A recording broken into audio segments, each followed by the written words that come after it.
हैं exam tour channel पर। और आपसे बता दें, जो भी पुलिस अभ्यर्थी हैं इस वीडियो को अंत तक जरूर देखेंगे। दो न्यूज़ मैं बताऊंगा जिसको लेकर सभी पुलिस अभ्यर्थी को जानना जरूरी है।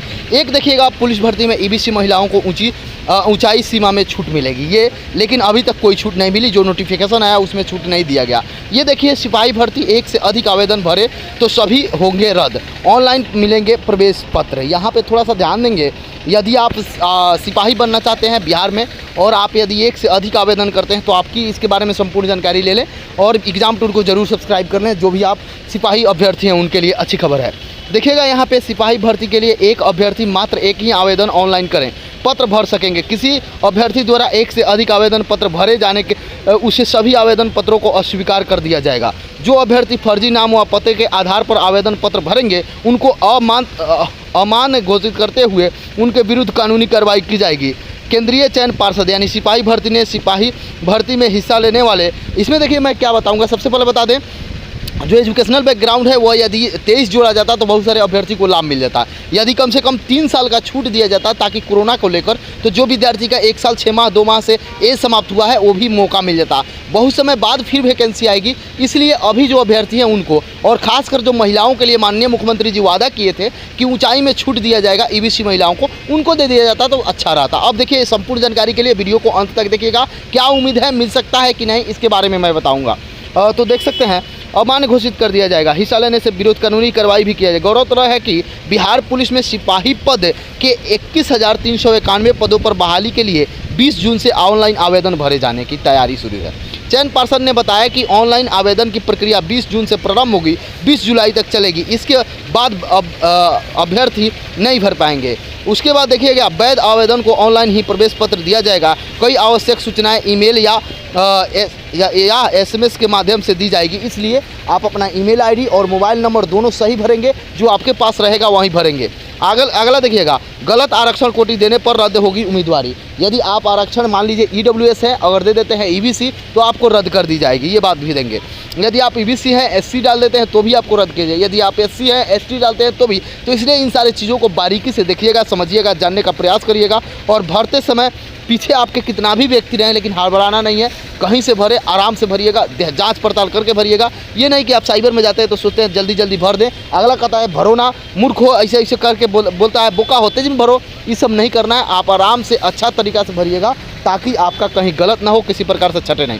पार्षद ने गाइडलाइन में कहा कि आवेदन में गलत आरक्षण कोटि डालने पर अभ्यर्थी की उम्मीदवारी भी रद्द हो जाएगी। सिपाही नियुक्ति में दूसरे राज्यों के अभ्यर्थी भी भाग ले सकते हैं, लेकिन अन्य राज्यों के आरक्षण को लाभ नहीं मिलेगा। सामान्य कोटि के लिए उनको फॉर्म भरना होगा। विवाहित महिला अभ्यर्थी के द्वारा पिता के स्थान पर पति के आधार पर प्रमाण पत्र समर्पित करना भी उनकी उम्मीदवारी रद्द कर सकती है। देखिएगा, विवाहित महिलाएं जो है उनके लिए क्या है, पति के आधार पर प्रमाण पत्र समर्पित करना भी उनकी उम्मीदवारी, यानी पिता के आधार पर आपको करना है, पति के आधार पर नहीं करना है। गर्भवती महिला शारीरिक दक्षता जांच में नहीं ले सकेंगी भाग। चिकित्सकीय परीक्षण में विवादित महिलाएं, यानी कि जिनके गर्भवती पाए जाने पर उन्हें दौड़ और शारीरिक जांच में भाग लेने की अनुमति नहीं होगी। इस आधार पर अयोग्य घोषित कर दिया जाएगा, ये भी देख सकते हैं। अब देखिए, दूसरा न्यूज़ क्या है। ये थोड़ा सा, ये न्यूज़ आज का था, लेकिन ये आज का न्यूज़ नहीं है। ये न्यूज़ आज का है। ये न्यूज़ देखिए, और थोड़ा सा पुराना हो गया। जब माननीय मुख्यमंत्री ने घोषणा किया था, मुख्यमंत्री नीतीश कुमार ने की घोषणा, SC ST को भी मिलेंगे लाभ। पुलिस भर्ती EBC महिलाओं को ऊंचाई सीमा में छूट देगी। यानी ये कहा गया था, क्या कहा गया था, पुलिस बहाली में अत्यंत पिछड़े वर्ग यानी EBC और अनुसूचित जाति और जनजाति SC ST कोटि की महिला अभ्यर्थी को न्यूनतम ऊंचाई सीमा में छूट मिलेगी। सोमवार को विधानसभा में एक सवाल में जवाब में हस्तक्षेप करते हुए मुख्यमंत्री नीतीश कुमार ने यह घोषणा की थी। ये थोड़ा सा पुराना न्यूज़ है। इस न्यूज़ को माननीय मुख्यमंत्री जी के द्वारा कहा गया था कि इसमें छूट दिया जाएगा, देखेंगे जानेंगे, लेकिन अभी इसमें जो बहाली आई उसमें कोई छूट नहीं दिया गया है। तो ये उम्मीद लगाया जा रहा है कि इसमें छूट मिल सकती है। चूँकि मुख्यमंत्री बोले हैं तो इस पर विचार किया जा रहा है, यदि आपको मिल भी सकता है। दूसरी बात, जो 23 वाले अभ्यर्थी हैं वो लगातार कह रहे हैं कि उनको मौका मिलेगा कि नहीं, तो अभी देखिए उनको भी मौका मिल सकता है। चौथी बात, जो अभ्यर्थी लगातार ये कह रहे हैं कि आप यदि हैं तो देख सकते हैं 155 सेंटीमीटर न्यूनतम ऊंचाई सीमा के सभी वर्गों की महिलाओं के लिए है। 165 सेंटीमीटर ऊंचाई सीमा सामान्य वर्ग और पिछड़े वर्ग के पुरुष के लिए है। 5 सेंटीमीटर की छूट EBC और SC ST पुरुष को देख सकते हैं महिलाओं के लिए बोला गया था, लेकिन अभी तक नहीं मिला।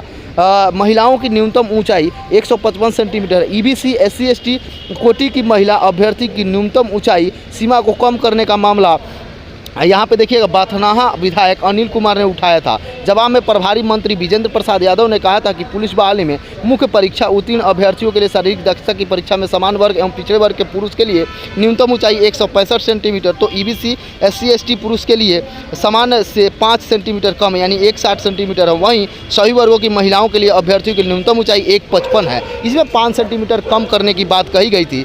ईबीसी SC ST कोटि की महिलाओं के लिए न्यूनतम ऊंचाई सीमा को कम करने का कोई प्रस्ताव सरकार के पास विचाराधीन नहीं है। इस पर पूरक प्रश्न करते हुए भाजपा के नंदकिशोर यादव ने कहा कि सदन में इसलिए तो सवाल पूछे जाते हैं, सवाल पूछने का मकसद ही होता है कि सरकार अपने प्रावधानों को सुधारे। जब ईबीसी SC ST कोटि के पुरुष की जांच 5 सेंटीमीटर कम न्यूनतम है तो ऊंचाई की सुविधा दी जाती है, तो इस कोटि की महिलाओं के अभ्यर्थियों को भी 5 मीटर की छूट नहीं दी जा सकती है। इसलिए हस्तक्षेप करते हुए मुख्यमंत्री नीतीश कुमार ने कहा कि सरकार इस दिशा में तत्काल कार्रवाई करेगी। तत्काल बोला गया लेकिन अभी तक नहीं किया गया। देख सकते हैं खिलाड़ियों को नौकरी देने का आश्वासन।